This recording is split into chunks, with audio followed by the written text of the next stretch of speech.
Now to the evil shooting that took place today at a Catholic church in Minneapolis, leaving 2 children dead, 17 injured. Joining me now is Paul Mauro. He's retired NYPD inspector, attorney, and Fox News contributor, and Gianno Caldwell, Fox News political analyst, author of The Day My Brother Was Murdered. Good to have you both here. Paul, you've seen a lot of evil in your work.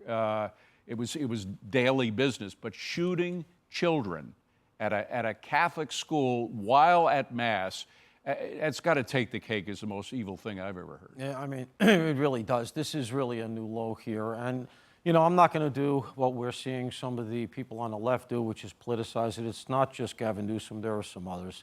Let's not go there. Let's just talk about a couple of things I think that are salient going forward when we talk about what can we do to prevent the next one. First of all, this reminds me of, and in fact, the FBI is saying that they're investigating this as an act of domestic terrorism. Well, that just came out. Maybe we can put up the post that Kash Patel put out, the head of the FBI, saying the FBI is investigating this as an act of domestic terrorism. So how will that affect the investigation, if at all? I mean, it really won't, because it looks like he's a lone shooter and he's dead. And realistically, it doesn't fit the federal definition of terrorism unless some other fact emerges. But what they're saying there is that we recognize the gravity of this situation. We're investigating it at that level. It doesn't mean they're going to get that charge. But irrespective of that, he is dead. But where I was going with this is the fact that, look, we talk about what do we need to do, what do we need to do. There are some things that we can do in a situation like this. For instance, the red flag laws. We talk about them, but we never really pursue them. Well, you know, Minnesota has them. It's relatively new. Tim Walz signed it into law 2 years ago. What does that allow you to do? It allows you to petition the court to say this person should not have guns. Who can do it? Family, but also household members. Now, according to the press conference that we just got about an hour ago, according to the chief of police, O'Hara, there were at least 3 other residences that they're executing search warrants at. Was he staying at any of them or all of them? Were there issues there that we should have known about? I'm not looking to blame anybody. By the way, you told me his mother worked at that Catholic church? According to the New York Post, his mother school? worked at the church, so that is why, and at the school, so that's why he probably targeted it. But there are some investigatory aspects of this thing that need to be brought forward. We're going to get them. Gianno, it's one thing to investigate a crime like this. It's another thing to actually live through it as a family member, as you did when you lost your brother in Chicago.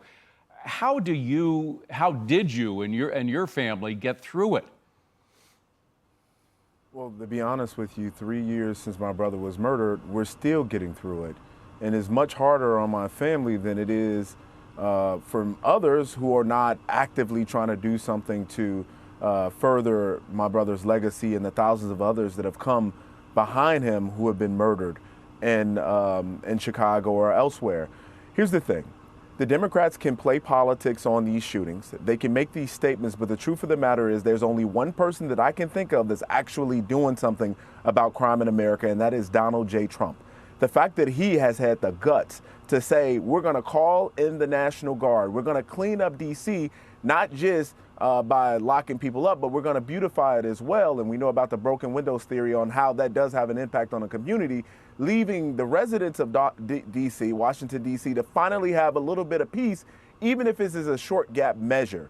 I believe that the president will be well served by bringing in those same federal resources into the city of Chicago, my hometown, which is in desperate need of them. Well, Gianno, we cannot rely on the politicians.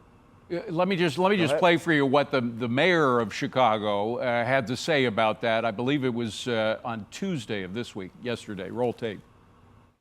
We are rejecting the occupation by the military of our cities. That's actually fighting for our democracy. That's what's required in this moment.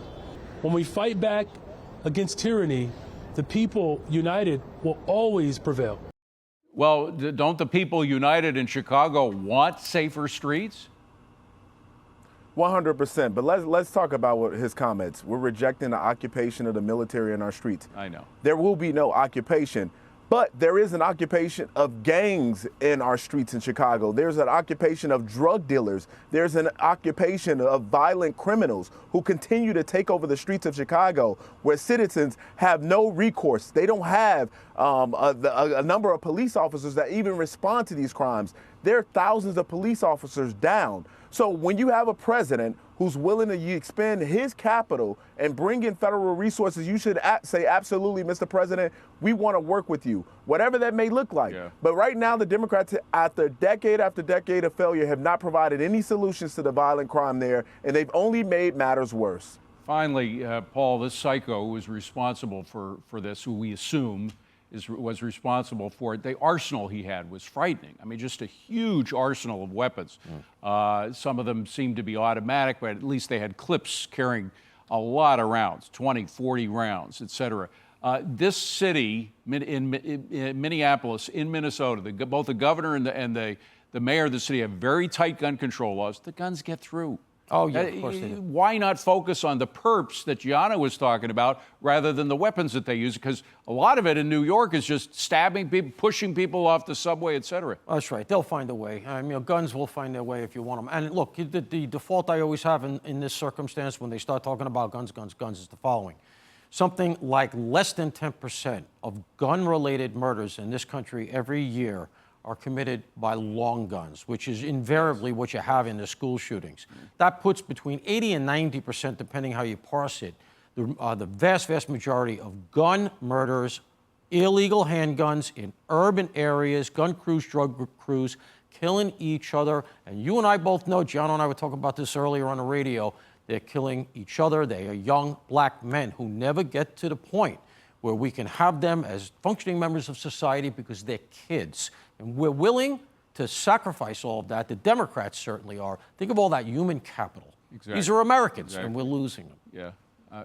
Gentlemen, let's just continue to pray for things to get better because this is, I can't imagine it getting worse than what we're at now. Paul Mauro, Gianno Caldwell. We've prayed a lot. It's time for action now. I know, We've been praying. I know, We're gonna walk Well, out on that's- God's favor. Let's do it. We gotta have you on to talk about what you're doing about it because you're doing God's work on the streets of Chicago, Gianno. Thank you so much for being here, guys.